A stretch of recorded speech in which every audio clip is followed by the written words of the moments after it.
This is how I made my ATV mountain bike.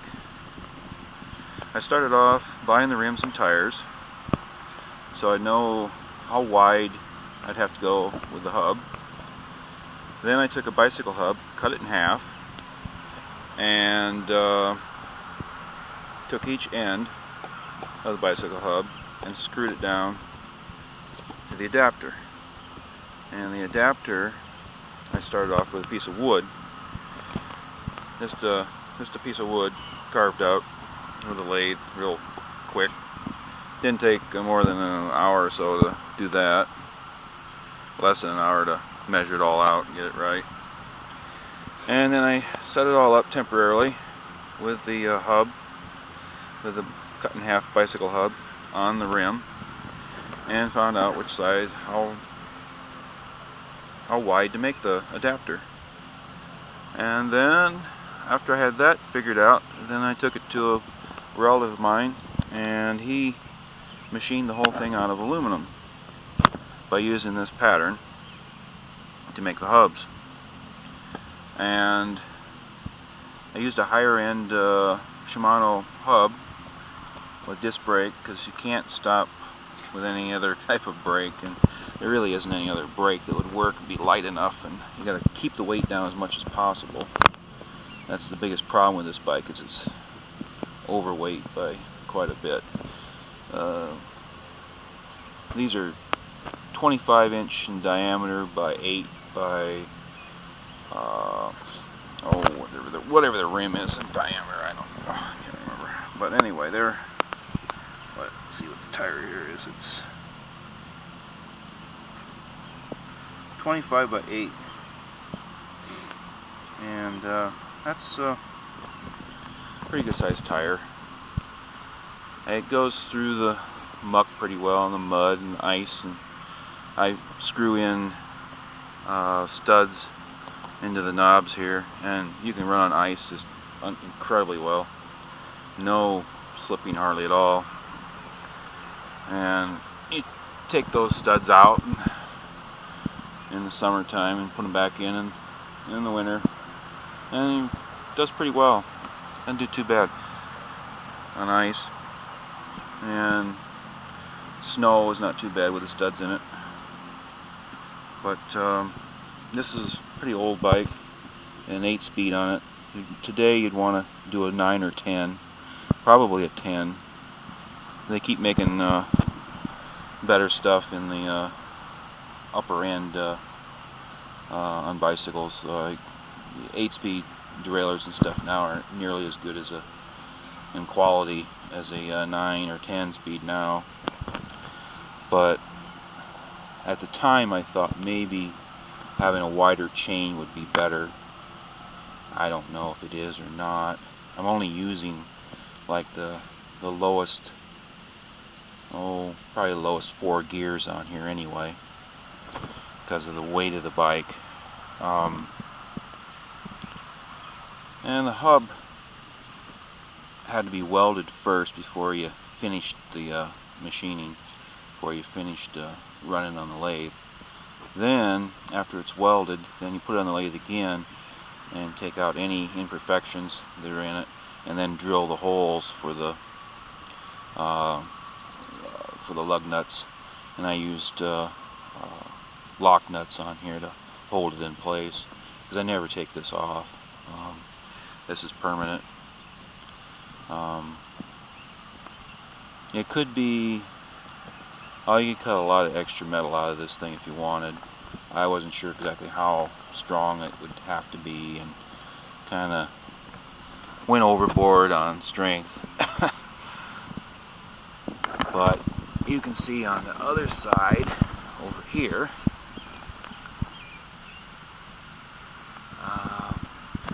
I don't know if you can see the little screws, but hey, you guys, get out of there. Dogs are going wild in my shop. But I think you can see the screws over here. A lot of little cap screws. I think there's 32 spoke hubs what I used. So there's quite a few cap screws. and they're probably about a 1/2 inch long, and that was fairly difficult to get enough of those little screws in there to hold the bike hub together. But then I used a threaded rod with enough space for 2 nuts to lock it down, and also I used a straight dropout, rear dropout, so this go straight out, not they don't come in at an angle or anything, so there's no real adjustment in the rear wheel. You just have to get it welded right. And I used a single chain offset rear wheel, which kind of regret doing that because getting on and off the bike you can run over your foot. This big piece sticking out here is always in the way, and you can see it's pretty beat up. It takes all the brunt of the crashes and everything. But I would just have a jack shift on here and center the rear wheel, and probably have a little bit longer wheelbase to do all that because of clearance of your foot, your heel. You have to have enough heel clearance for the jack shift to work right. And I would probably next time not build it with suspension, because suspension parts are hard to come by, they wear out, and it's just extra weight. But on the plus side of building it with suspension, the suspension is easier to weld up, and if you make a mistake you don't have to throw the whole frame away. You can just build a new suspension, but and recycle some of the other parts if you make mistakes putting it together. But then you come up to the fork, and up on the fork you can really see how the hub went together. And what I did here was I just took a cheap suspension fork, made an aluminum crown, added some extra springs because the shocks that are on it were too weak and way too spongy. So I added those, and it's pretty heavy. It's a 50-pound wheel, plus a large chunk of aluminum here for the crown. The crown could have a lot of little holes cut in it to reduce the weight. I mean, it could cut out, put big holes in here and across here and so on. That would reduce some weight. But the biggest problem is that it's a single crown. It needs to be a double crown. A double crown would give you more strength and for the weight of this front wheel and fork, because it puts too much stress on, say, this press fit steer tube. The steer tube is press fit in through the bottom here. There's a hole down here. I don't know if you can see it good with the camera, but there's a hole right down there, and it's press fit into there. And eventually, after a number of years, that comes loose, so then I end up having to put in a screw through the crown and through the steer tube to hold it in place so it doesn't come apart.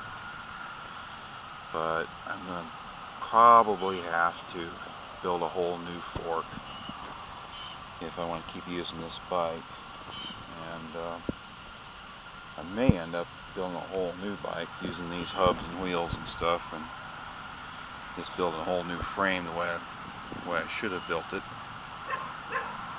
And this piece up here is where I connect the dogs, and they pull the bike around pretty fast. And I just took a normal crank and just lopped off the extra places for the other 2 sprockets, and that was pretty simple for the crank. But if you ran chain from here to about in here, and then had a jack shaft over to here, and then back. You could move this whole wheel over this way, and center it, and that helped quite a bit with some handling, and it would help with just simply making it easier to get on and off the bike without hitting your leg or your foot on this thing.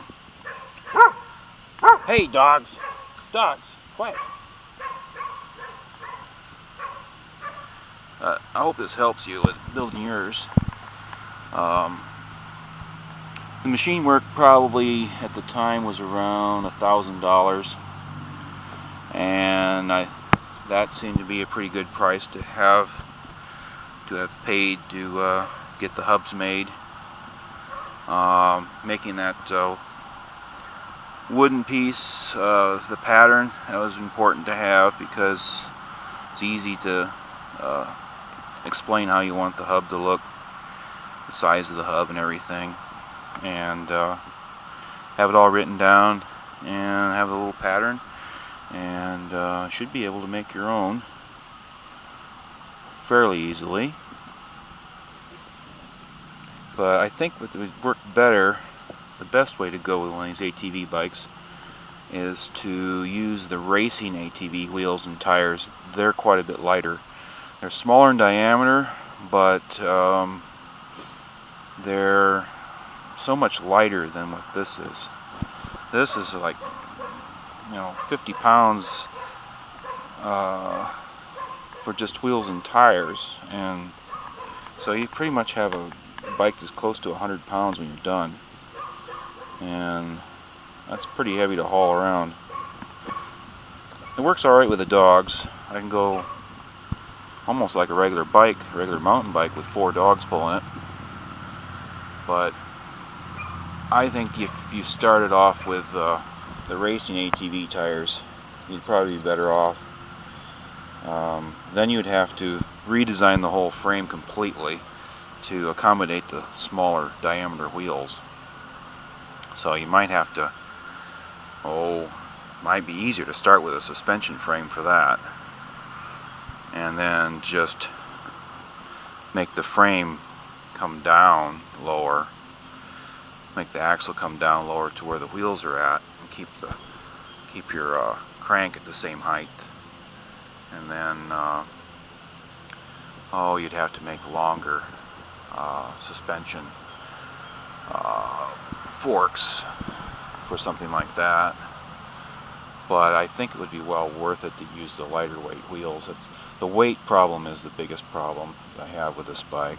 It's just so heavy you have to use a trailer to haul it anywhere, and you have to, or a truck, pickup truck to haul it. It's too heavy for any bike rack. It's just a very heavy bike.